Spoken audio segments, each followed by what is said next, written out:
Hello everyone. So today we are going to start the immunology chapter. In the immunology chapter I am going to start from the lymphoid structures. So let us just repeat the various lymphoid structures that you should know in the immunology chapters. So the primary organs of the lymphoid system are bone marrow and thymus. So the bone marrow is the site for immune cell production. So mainly B cell maturation occurs in the bone marrow, whereas the T cell maturation occurs especially in the thymus. The secondary organs are spleen, lymph nodes, tonsils, and Pierre patches. So this allows immune cells to interact with the antigens. So the lymphoid structure present in our body are categorized into primary organs and secondary organs. And the primary organs, the bone marrow and thymus, and in the secondary organs is constitutes of spleens, lymph node, tonsils, and Pierre patches. So today we are going to discuss about the lymph node.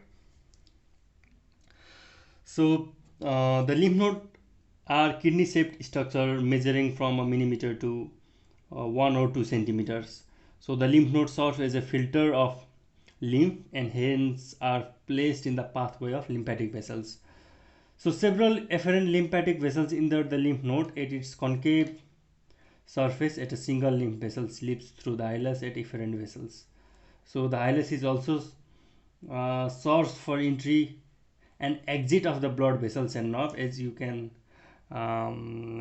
will see in the upcoming figure. So a section through the lymphatic nodes is seen on an outly darkly stained zone that is known as the cortex, and the inner zone is also called as the medulla. The dark staining is due to the densely placed lymphocytes in the cortex, while the medulla is lightly stained because it contains fewer lymphocytes. So the cortex has several lymph nodules which may show the germinal centers. So now in this figure you can see the schematic diagram of a lymph node showing the cortex and the medulla region. The node is surrounded by the capsule from which the trabeculae extend in the node. So under the capsule and by the side of the trabeculae are lymph sinuses. The efferent lymphatic vessels penetrate the capsule and open into the subcapsular sinus. The lymph nodules are present in the cortex that may show the presence of the germinal center. The medulla is the innermost region of the lymph node and extends up to the hilus of the lymph node. The subcapsular and the trabecular sinuses communicate with the medullary sinuses. A single efferent lymph vessel comes out from the hilus, and the other side of the diaphragm shows arteries, capillaries, post-capillary venules, and veins of the node. So the capillary plexus are shown in the area of the few lymph nodules.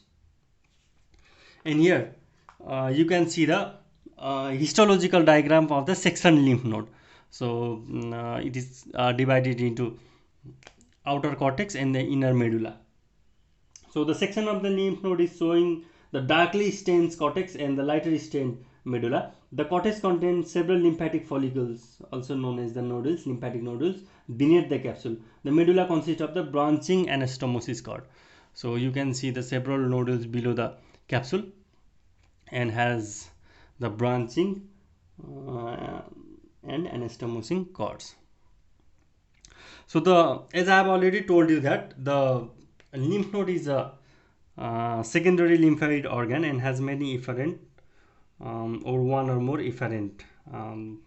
So it is encapsulated with trabeculae, and the functions of the lymph node is non-specific filtration by the macrophage, the circulation of the B and T cells, and immune response activation. The regions of lymph node can be divided into follicles, the medulla, and the paracortex or cortex, or we also call it cortex. So in the follicle, it is a site of B cell localization and proliferation.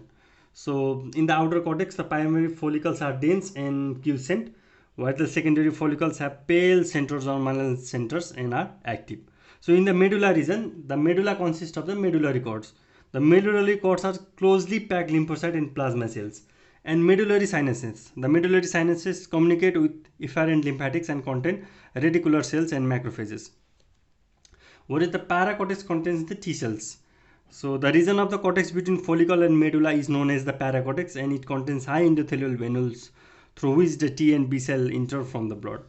So when the paracortex is not well developed, then it is known as the Dijor syndrome. And when the paracortex enlarges in an extreme cellular immune response, or in the infections like Epstein-Barr virus and other viral infection, the paracortical hyperplasia occurs, and the paracortical hyperplasia will leads to lymphadenopathy. So this concludes our topic on the lymph node. I hope you understood this lecture. Thank you.